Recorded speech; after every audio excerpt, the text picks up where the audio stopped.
Hello and welcome to another edition of Currently in Quincy. I'm Joe Catalano. Today we get all the details about this year's Wollaston Hill Neighborhood Association fall activities. It's time for Saturdays in the Park. We'll get the details coming up. First though, we take a look at the weather and the news for you. Currently in Quincy, partly sunny. It's 73 degrees right now. Pretty nice day coming up today with a mix of sun and clouds. Much less humidity in the air, so it feels a lot nicer. Temperatures in the mid-70s this afternoon. Maybe open the windows tonight, clearing out, and lows drop off to the lower 60s, and the weekend looks great for all the different activities that are happening in Quincy. For tomorrow, lots of sunshine for the disco dance party in Quincy Center. Highs tomorrow into the low 80s. Then on Sunday, more summer-like. It'll be hot and humid. Should stay dry for the daylight hours for the August Moon Festival. Also for Kids Fest on Wollaston Beach going on Sunday with highs in the upper 80s, and we cool it right back down on Monday with sunshine and clouds and a high barely 70 on Monday. Most of next week looks sunny and dry. Again, we have 73 with partial sunshine in Quincy right now. Checking out the news for you today. Construction is now well underway on a new parking garage that will service a new medical center in Quincy Center. Our crews are building a 500-space garage. It will provide parking for a planned medical center that will be operated by Beth Israel Deaconess Milton. That new center will provide primary care, urgent care, cardiology, OBGYN services, cancer care, orthopedics, radiology, lab services, and a retail pharmacy. Fox Rock Properties of Quincy will develop the new center along McConville Way, right at the site of the former Ross parking garage. That new center expected to be completed in 2027. And on the other side of McConville Way, demolition is complete on the former Family Dollar store. Crews have taken down the building and are preparing to demolish the Adams Arcade building right next door. Soon, construction will be getting underway on 2 new apartment buildings. There will be a 7-story complex with a 2-story restaurant and also a 15-story building with a restaurant and some retail space. In between those new buildings, the city will create a new park with some seating. Developers Joey Akari and Sam Slater are overseeing both of those projects. Well, 5 new police officers have joined the Quincy force, and 1 has been promoted. A swearing-in and promotion ceremony was held last Friday in the Great Hall at Quincy City Hall, where the new officers took the oath of office. Chief Mark Kennedy said that there would have only been 1 new officer without the support of the mayor. 4 of you wouldn't be here if it wasn't for their commitment to public safety in the city. And I just also want to thank Patty McGowan and her team at HR for all the work they do behind the scenes dealing with civil service and human HRD and making this happen. So it's not an easy process. I also want to thank my team of background investigators. You know, I say it all the time, but I'd rather those seats go empty than put the wrong people in them. And thanks to their work and you people stepping up and wanting to serve this city, you went through the process, and I'm confident we have the right people sitting in those seats. And it's welcome to the Quincy Police Department. I wish you luck on Monday. Work hard, represent us well, and don't quit. Thank you. The new officers are Abigail Barry, Michael Cronin, Hai Wynn, Yasmin Ortiz, and Mark Tarowski. Barry worked as a civilian dispatcher in Braintree. Cronin's the son of retired Quincy Sergeant Dennis Cronin. Wynn worked for the Norfolk County Sheriff's Office. Ortiz was property manager at Faxon Commons in Quincy. And Tarowski is the son of retired Quincy Lieutenant Peter Tarowski. In addition, Officer Lisa Devine was promoted to sergeant. The Quincy Planning Board now reviewing proposals for 2 new apartment complexes in Quincy Center. Quincy Mutual Fire Insurance Company is proposing to tear down the former Sully's Bar location on Chestnut Street, put up a 5-story, 100-unit apartment building with a 100-space underground parking garage. It would be called MacArthur Landing. It would be an all-brick building right at the corner of Chestnut and Foster Streets, right across from the West of Chestnut apartment complex. Sully's Bar closed back in 2018. After 84 years in business, the building has sat largely vacant. Planning Board also considering a proposal for a 7-story, 150-unit apartment building at the site of the former Good Health store, or Coleman's on Hancock Street. Now, that plan calls for demolishing the existing building to make way for this mixed-use building. It would be apartments above 1 retail space on the ground floor, plus 2 levels of amenity space for the residents. There'd also be a 110-vehicle, 2-level parking garage. A Mechanic Street resident did express concern about shadows from that new building blocking sunlight from his property. That block was also home to the former Tasso's Pizza location, which had sat vacant after a fire over 20 years ago. The city took that portion of the property by eminent domain and tore the building down. Hearings for both the Chestnut Street and the Hancock Street proposals were both continued to the September 17th Planning Board meeting. It's our check of news for you today. Coming up, the Wollaston Hill Neighborhood Association gearing up for their Saturdays in the Park. We'll get the details next.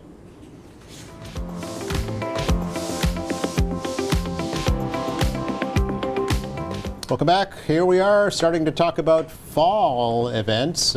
September is just around the corner, and the folks at the Wollaston Hill Neighborhood Association gearing up once again for their Saturdays in the Park events at Safford Park. So Walter Hubley and Kevin Coughlin are here in studio to tell us all about it. Welcome, gentlemen. Good to see you both. Great to see you as well. Yeah, thank you for having us. Yeah. Of course, always happy to see you, Walter. And Kevin, great to catch up with you. It's been a little while. It has been a little while. Yeah. So here at the Wollaston Hill Neighborhood Association, what happened to the Montclair Wollaston Neighborhood Association? Well, I will probably be approaching you for our annual Pumpkin Spice Festival, which will be coming up October 18th. He already knows the date. I know the date. I've got my permit, and I've already started, making the calls that I need to get the vendors and all that type of stuff. Okay. But, So it really isn't too early to start talking about fall because events. you come to quickly find out that vendors get booked up months, sometimes even a year in advance, especially in the fall. Sure.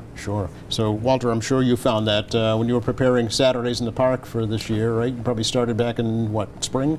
Oh, I tried to lock in the schedule, I'd say back in April. Oh, really? Yeah. Because as Kevin said, a lot of the vendors and also the bands book out quite far in advance. So Exactly. you got to get organized early. Yeah.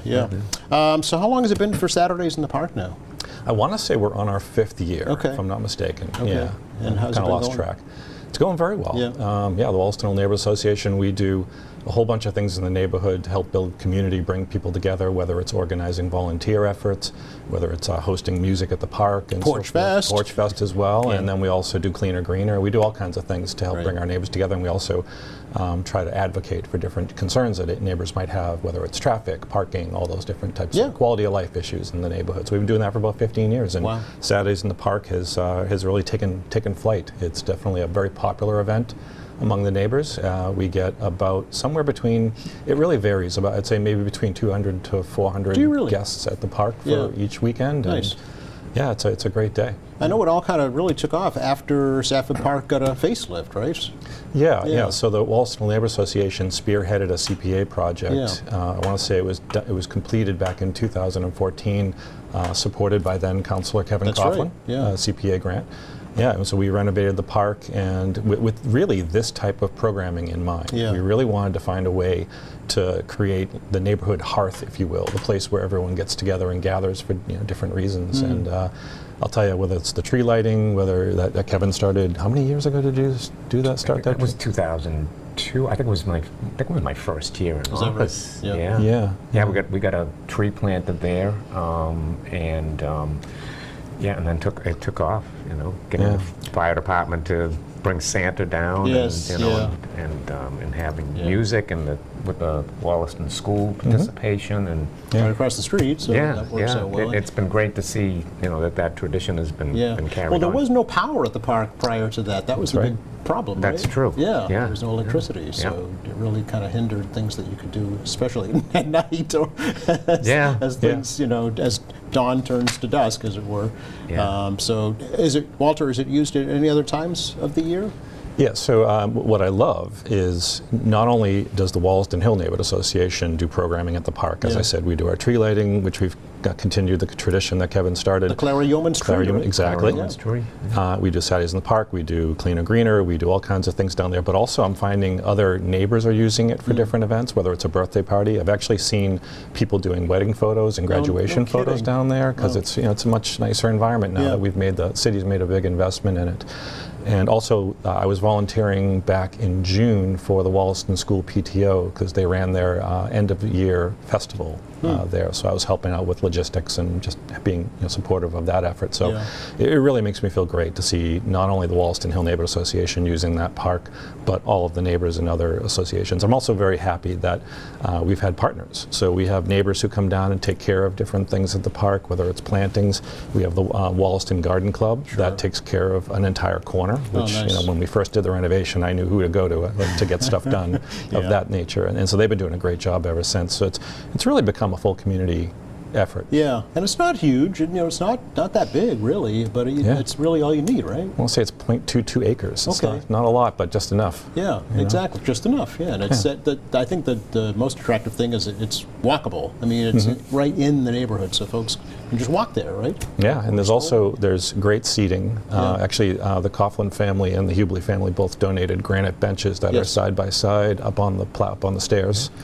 And we also recently installed a tiny book house, which was a recommendation from our neighbor Jane Higgins. Oh, okay. And Kathy's been also really interested in doing something like that as well. So we had the North Quincy High School carpentry program create a tiny book house that the Wollaston Hill Association had installed and paid for. Yeah. And now neighbors can go across the street and pick up a book and go sit on one of the benches and enjoy the park. It's just another way to enhance the neighborhood. Oh, okay. And do you want folks to donate books to that too? If your neighbors are already down there doing it. Oh, is that right? Okay. My daughter donated a few books because she's moving apartments. She's like, I'll definitely donate some books to make her move a little lighter. But then a couple of neighbors all of a sudden started showing up and putting books in, taking books out, and that's really what it's all about. Oh, neat. Yeah, they call them little libraries, I guess. They kind of little lending libraries or something like that. They've become popular now. Yeah. So it's great stuff. Does it need anything more? Are there future plans for the park? I think we're in good shape. We let that happen organically. Yeah. We every time something comes up. So we, as you mentioned, it's helpful to have power, which is one of the things we did during the renovation. Yep. We also added water, which helps us maintain the plantings and so forth, as well as giving our food vendors the ability to get water and so forth. That's good to know. Yeah. And it's a big help. We can't have a bubble party without water. So. True. Is it lit at night? There is a safety light across the street that's mounted on the telephone pole right in front of the little convenient where Baby Cakes used to be. Yes. Okay. Yeah, and then there's we did have some uplighting on the wall, which isn't really working. So I got to dig into that and find out how to get those working again. But that's okay. good. Yeah. All right. And trash receptacles, I'm assuming. Yep. Yeah. Okay. Yep. Those are maintained by the city. Correct. Okay. Yeah, Good. it's a city park, so it gets all the same services and care, lawn mowing and so forth. Sure. But us neighbors kick in and do plantings and stuff like that, and watch out for it. Yeah. Very nice. All right, let's talk about Saturdays in the park, kicking off on September 6th, right? Yep, that's right. So every Saturday in September, from 2 p.m. until 7 p.m., we're going to have live music, 2 performances from two different bands each week. We will have food and beverages available for sale from the Assembly restaurant. They call themselves Assembly on Hancock, I believe now. Okay. And so they're our food vendor. And then we also have cornhole boards. We have a large Connect 4 game for the kids. Really? And we've got all kinds of different kids games. And we've got a bunch of picnic tables that we put out for the event. And so it's a great day for families to show up, have some lunch, have some dinner, whichever time you catch it. And then enjoy 2 bands in a row for free. No cost for attending, but the food and beverages are for sale. And so it's it's every Saturday from 2 to 7. And if you want, I can run through the different artists. And absolutely, Sure. We have one of them with us. So well, it's true. This was what I was hoping to do a segue. So maybe while you're doing that, we have some pictures actually that you provided just to give folks an idea what the setting looks like during Saturdays in the park. Sounds good. Yeah, there's one of them. So you see, we get a great crowd. Sure. And so what's the lineup, Walter? Yeah. So the lineup is on September 6th. We have Anthony Andronico. and he's going to be opening up for Bad Street. Anthony does 50s to 60s, some 70s, and also some modern hits. And then Bad Street is a female-led classic rock band, which they performed at Porch Fest, both of these. And then on September 13th, we have Anna Daly Young, who does a lot of her own original music. She's been touring around the country, had a little stint during the summer on the West Coast. And she also does some covers. Then we have the Tokyo Tramps coming back, and we've had them before, and they also perform at Porch Fest. Everyone who performs at this event has performed at Porch Fest or this event previously. Okay, so folks would be familiar with them if they've been to Porch Fest. Yeah, or if you missed them, now you can catch them. Oh, right. Yeah. And then on the 20th, we have Matt Demo, who is the lead singer for Bell Bottom, one of the bands that played at Wally Beach Wednesdays this year. Great band. And he's playing a solo. And then the Rudder Crew, which is with Kevin Coughlin and his friends. Yes. And he'll talk a little bit more about that. And then on Saturday the 27th, we have The Fall, which is a 90s cover band. And then they do a lot of U2 and other popular 90s bands' music. And then we have SPX, which is a band that plays, we'll say, a very wide range of music, from classic rock to modern hits. And they have an interesting part. They got together and they gig because, number one, they enjoy doing it, and number two, everything that they get paid, they donate it to childhood cancer research. Wow. And so they're a band with a passion for music and a cause. Yeah. And my wife Catherine, we know them because my wife Catherine went to high school with two of the band members. Oh, okay. So, She's talked about that in the past. yeah, Nice. So they're great people and great music. Very good. And each year we try to mix it up. We walk around at Porch Fest and we try to look at all the new bands and we think which ones we'd like to hire. Recruiting, as it well, were. exactly. Yeah. It's a great audition. You Yeah. get to see how the crowd reacts to them and how they can, how they perform. And then, and really we want to, give back to the fact that they donated their talent and time to perform at Porch Fest. Yeah. So in return, we try to give them a paying gig to help them get even further. Okay, so everybody wins, really. Yeah, trying to make a win-win there. Yeah, nice. So the Rudder Crew, Kevin. Yeah. Your band. Yeah. First of all, before we even get into Yeah. that, I can't let the moment pass without paying homage to everything that Walter has done in this particular regard, beyond the Wollaston Hill Neighborhood Association, because he and Kathy were the catalyst, and having been involved with the Montclair Wollaston Neighborhood Association, dating back more than 30 years, I have a visceral understanding as to how helpful it can be to the community that you serve, and certainly beyond that now, the Saturdays in the park. I can't help, every time I hear the Chicago song, Saturdays in the park, I think it was the 4th of July, it goes on, and it talks about, real celebration and joy that's brought to the community.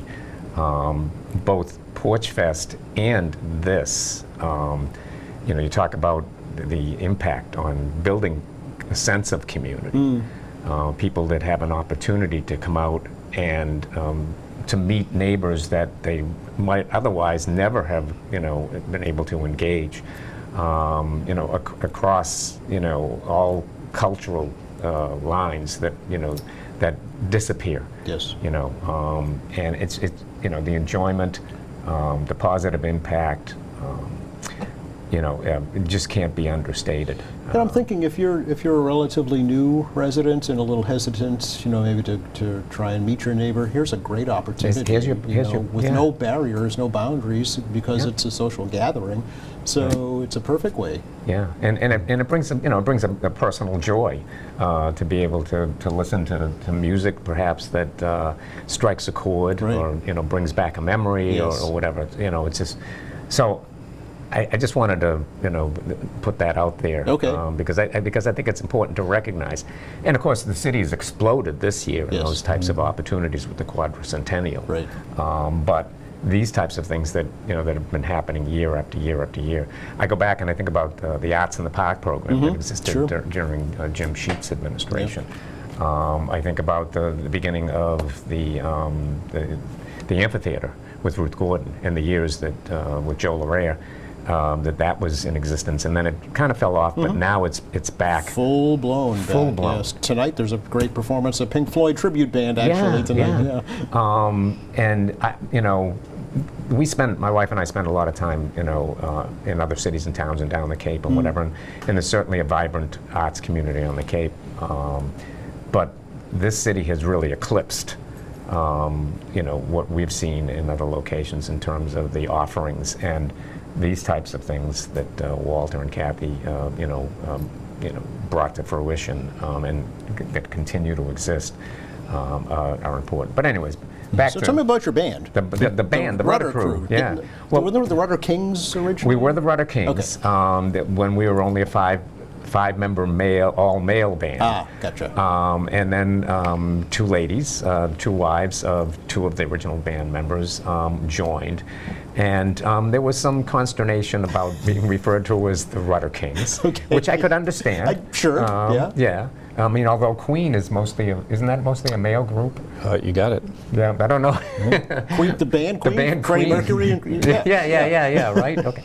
It's not uncommon, yeah. Yeah. So, but I, we all understood that there was some discomfort with just continuing on as the Rudder Kings. Okay, all right. And so we had to come up with something, but we didn't want to totally lose our identity. So, you see, I'm wearing a sailboat today. I mean, all of us in the band have been mariners, which is interesting. Okay. Sailboaters, power That is boaters, interesting, yeah. or stink potters, as I call us, who have power boats versus the blow boaters. But anyways, so we started out with 5, became 7. Well, it's a big band.